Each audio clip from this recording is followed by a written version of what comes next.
はい、内山光一のザ・ゴトチャンネルです。はい。はい、皆様よろしくお願いいたします。よろしくお願いします。はい、今日もまたね、霊言ニュースの後に収録しています。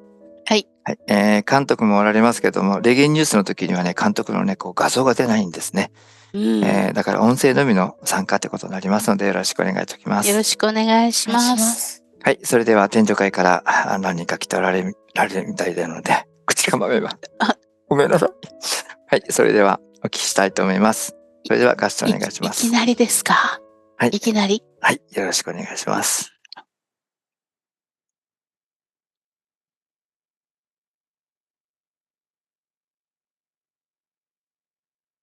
はい。はい、よろしくお願いします。よろしくお願いします。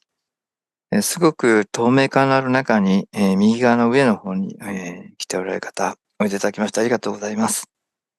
それでは、エレナさんの方にお入りいただきまして、お言葉いただければと思います。よろしくお願いします。エレナさんの方にお入りいただきますようお願いします。お言葉いただければと思いますので、よろしくお願いします。はい。はい。おいでいただきましてありがとうございます。ありがとうございます。恐れ入ります。お名前を教えていただいてよろしいでしょうか？童貞子にゃんにゃんです。おいでいただきまして誠にありがとうございます。ありがとうございます。はい。お言葉通り中国大変なことになってますけども、一番最初が、童貞子の堤防決壊から始まったんじゃないかと思いますけども。はい。お言葉よろしくお願いいたします。はい。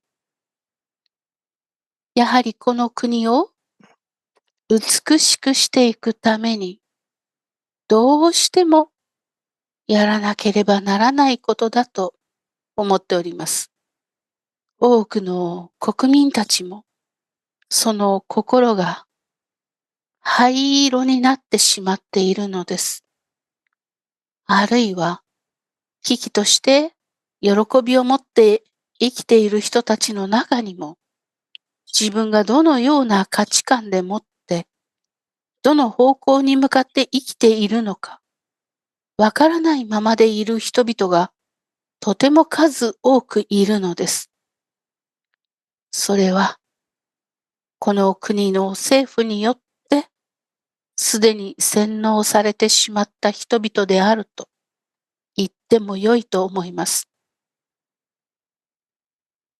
本当は愛のある国民であるし、考え深い国民であると思っているのですが、今現在の中国という国は、国のトップのみならず、国民のレベルまで灰色に染まってきていると言っても良いでしょう。もちろんそうでない人々も数多くいるのですが、いかんせん、国民の数があまりにも多く、行き届かないのです。なので、大きなメディアで限られた情報を発信されたものをそのまま鵜呑みにして、それが常識であるというふうに固く信じて生きている人々が随分といるということです。それは次から次へと子孫へと受け継がれ、昔から比べると随分と価値観の変わってしまった国になってしまったと思っています。それらを一掃するためには、このような大きな災害をもって掃除する以外に方法がないのです。国の中枢である人々、トップである人、彼らの罪は大きいと言ってよいでしょう。しかしその考え方を変えることなく、国全体一丸となって間違った方向に進んでいくのであれば、大きな災害も致し方ないと思っています。心ある人々が数多く出てきてくれることを期待しています。ありがとうございます。はい、ありがとうございます。はい、このことは地球全体に言えることではないかと思います。小さな組織においても本当に同じようなことが起きているかと思います。地球全体を掃除するということも、今後考えられるんじゃないかと思いますけども、全体的にそっちの方向に動いているんでしょうか？はい、そうだと思います。まずは中国のありさまを見て、この地球人類が反省するかどうかというところなんでしょうかね。そうです。うん中国は大陸であり人口も多いので、全地球に対して負っている責任が大きいと言えるのです。なので、犠牲も多く出ると思っています。これで、地球人が目覚めなければ次々にまた起きてくるという感じですね。そうです。わかりました。はい。少しでも多くの方に伝えていきたいと思います。はい。はい。本日はおいただきまして誠にありがとうございました。ありがとうございました。はい、童貞公にゃんにゃん様でした。本当にね、中国に、以前にも言われたように本当にその通りになりましたね。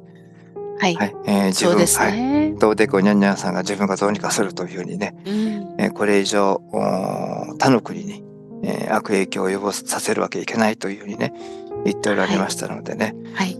まるっきりそういうふうになってきたかと思います。簡単な言葉だったですけども、実際に起きてみるととんでもないことが起きてますね。どれだけの方が亡くなっていってるのかわかんないぐらいの数ですね。そうですね。監督どうですか？ずっと見ていかれて、この動画とか見ていられて、ね、童貞子にゃんにゃん様の編集もされたかと思いますけども、今現在中国の状況を見られて、監督どのように思われますでしょうか？はい、童貞子にゃんにゃん様の霊言のことは強く印象に残っておりましたので、中国でその災害が起きるっていう状況を見ると、ああ、立ち上がってくださったんだなと勇気づけられるとともに、なぜ習近平のような人が地上に生まれたのかって考えると、もう大いなる天の計らい、ある意味善と悪の戦いのもとに地球の成長のためにあるのかなっていう思いもしてきたので、私たち自身が一人一人が頑張っていかなきゃいけないんじゃないかなっていう気持ちになりました。そうですね。今日はね、9月、今12日収録してますけど、この前にね、レゲエニュースでもあったように、古神の的の戦いっていうか、自分自身の考え方って言いますかね、このレプタリアン的考え方から、天上界の考え方に合わせていくっていう、そういうことを、なすためにこのような大掛かりなことがね、地球人類全体に向かって教育していただいてるんじゃないかなというふうに思いますね。そうですね。エレナさんどうでしたかね？童貞子にゃんにゃん様のお姿っていうか、その表情って言いますかね。もうお姿はね、最初はその女神様のお姿で出ていらっしゃったんですけれども、話し始めると、映像、お姿の方じゃなくて、中国のその景色の方に私は見えてくるので、水害でのね、そうなんです。車が浮かんでいたり、家が流れていったり、そういう映像が見えました。はい。ねえ。あとは、その全体的なね、その概念、政府側の思惑、黒い思惑があって、そこから国民の側にその思いが、思想が流れていって、そしてそれがネズミ色のね、何か雲のようなね、ものをいっぱいこう作って覆っていくような感じ。そうですね。で、はい何も知らない国民がそれによって教育されていく様子、そうです。そういうところがね、見えてきてたんですね。はい。ですね。なので、はい。ドテコニャンニャンさんそのものの姿は最初ちょっと見えただけで、あとはそういった景色がね、見えていました。なんかそうですね、中国に降る大きな雨、ものすごい雨がね、降ってますけども、なんか、ドテコニャンニャン様の涙みたいな感じもしますね。ああ、そうかもしれませんね。本当にね。それと同時にお話を聞きながらね、日本のことも思いました。日本のメディアで皆さんが洗脳されていく姿。